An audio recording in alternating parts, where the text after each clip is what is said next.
Hello everyone, welcome back to another Raiders video.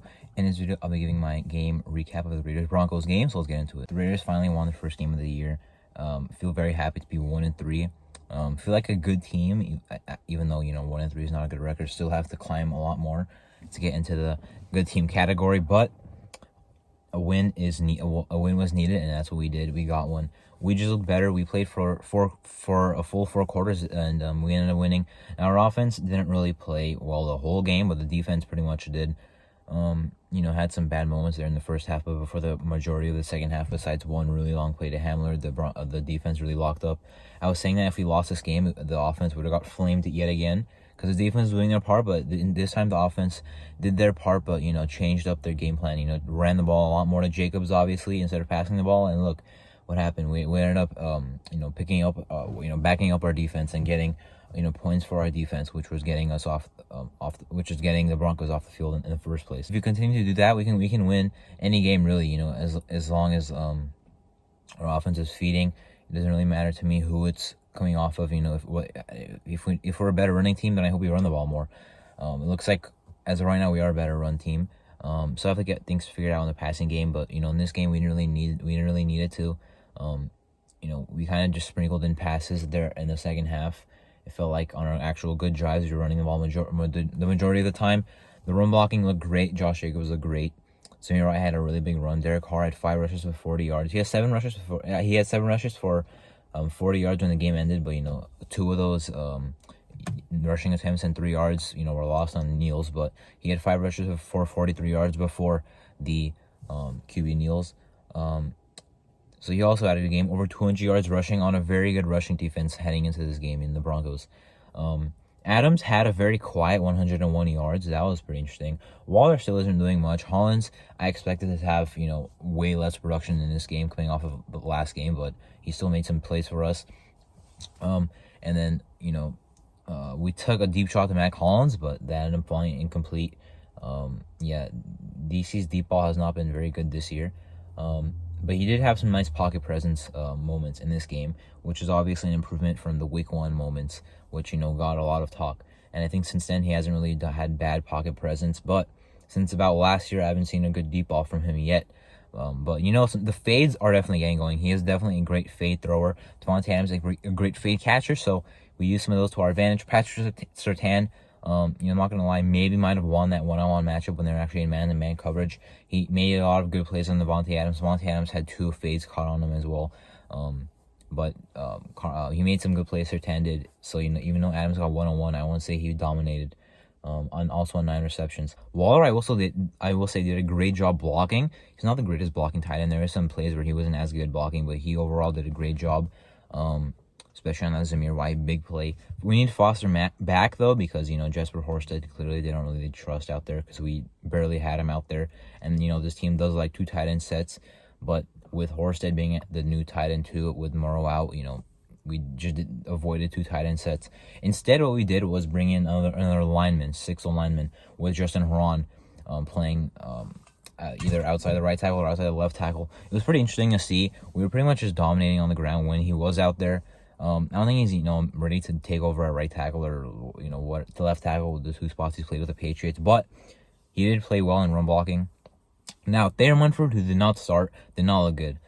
He is going to need more time. But I think later down the season and definitely next season, he can be our guy, at least, to have a chance at, being the right tackle. I'm not saying of the future, but at least, for one season. For now, that could be Illuminor who played, he played all right. I think he's a better tackle than guard, but at the same time, he was bad at guard last game and pretty bad at tackle the last 2. So I would say probably an improvement, but not playing as well as I thought he would. Andre James is amazing. Love to have him back. Bars he's all right with me, honestly. I think he's better than Simpson, but not the long-term guard.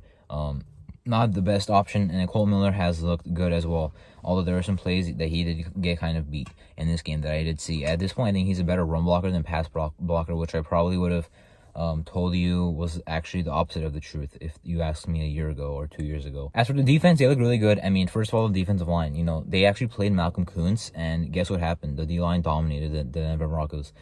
Max Crosby getting in there. Chandler Jones had a good game, his first good game for the Raiders. No sacks yet, but he is playing well. Even though he only had 2 assisted tackles, he was playing very well. Farrell's playing a lot and playing all right with the snaps. I wouldn't say all right. His PFF grade looks good, but I'm not really watching him on every play. But from the plays that I saw him before the snap, he was at defensive tackle, defensive end, doing some good things. Bilal Nichols has to do more in the pass rush, but I like his run stopping ability, even though that's not what he signed him for. What we signed him for. And then, Vickers is playing a lot. Had at least one really good play that I saw, but besides that, I'm not sure if he's really going to do much. And then, Matthew Butler in there as well, although I think he made more plays this week than last week. And then, so the D-line did dominate. The run defense looked really good. When Perryman went down to injury, I thought in the second half the Broncos would run all over us, but that did not happen. Our run defense was still locked down even without Perryman. Von Diallo was a really good run stopper, 17 run stops so far this season. John Brown has not looked good in run defense, which I would say is all right with me if he was good in coverage because he's a coverage linebacker, what he was signed to do, but he has not looked good in coverage. That has to improve. Too many plays, he's lost in zone. I haven't seen him make a good man coverage play. I've seen him beat about twice in man coverage now, covering in man. So that has to improve. I mean, we mentioned in the offseason, he is the guy that's going to be covering Kelsey in these games against the Chiefs. So with or without Perriman, he's going to be that guy this upcoming week against Kelsey. So he's got to make the plays. He's got to slow him down. If Kelsey dominates, I mean, even if he doesn't dominate, they still have a great offense. But if he dominates, that's just going to be another too much to deal with already because it is Mahomes and Kelsey. That connection we know too well. We have to try to take it away finally. Even though I guess we did last year, week 14, but they still throw up 40 points or whatever, 48. Although I guess some of that was defensive, at least defensive touchdown. Anyway, so Perriman, he is practicing now. To be honest, even though I was pretty surprised to see that, and of course a little happy. Most of me was not that happy because I don't want him to play this week. I want him to take a rest week. He just got a concussion. He came off a concussion and got another concussion. That reminded me of Damon Arnett 2 years ago when he got a concussion against the Falcons. Did play in the next week against the Jets, but got another concussion, and he missed the next 2 weeks. So, I don't want Perriman to come back right back, the following game after having a concussion, which was after another concussion. So I do hope we do rest him. I understand we need him a lot, but I would just rest him here. We did sign Blank Martinez. That was a pretty nice signing. I would say he can fill in well for run defense. And then in the secondary, Amik looked obviously really good. Besides that one play, he got burnt, and he had another missed tackle I saw. But he got fed up with the trash talk by Judy and started dominating and has now he has 1 interception, 1 defensive touchdown on a fumble recovery. He's looking good. This is basically what I expected 2 years ago from him, or at least 1 year ago.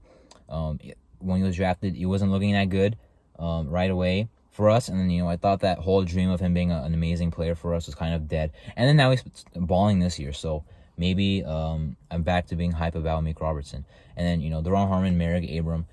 Harmon's playing a lot over Abram. We've seen that. Merrick obviously being back, probably our best safety, so he's going to be playing a lot. That part looked good. However, Harmon did get burnt by Hamler for 55 yards. That was not good, obviously. But I still like that trio. And then Nate Hobbs are really good. We need Yassine back soon, hopefully. But that they were still good too. The pass defense was not amazing in this game, but the run defense was. The pressure was.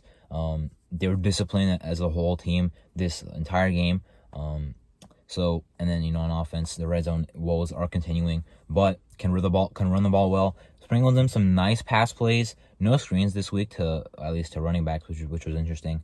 Vontae Adams had a jet sweep. It actually worked for 4 yards. We tried a receiver screen, which was tipped by Bradley Chubb. Almost picked. He had a pick against us last year. So, I think McDaniels is kind of overthinking it because, he's trying to be, 1, the head coach, 2, the offensive coordinator, and 3, basically the quarterback on the field trying to say where every play is supposed to go, that if it's a passing play. I think it's too much. If you take away the quarterback spot, just be the head coach and offensive coordinator, I think that's fine. Our offense should function, but eventually, I don't think we're going to be running all of our teams the entire season with Josh Jacobs without it, and, eventually teams will know what we're doing and stack the box, and if we're not able to expose that, then then we're in a bad team because we have more than enough weapons to expose them. Hopefully Renfro's back soon, although Mac Hollins is filling well. Keelan Cole playing over Tyron Johnson still, even though I did see Tyron Johnson out there at least on 1 snap. Keelan Cole didn't really do much. Jakob Johnson is a good tight end.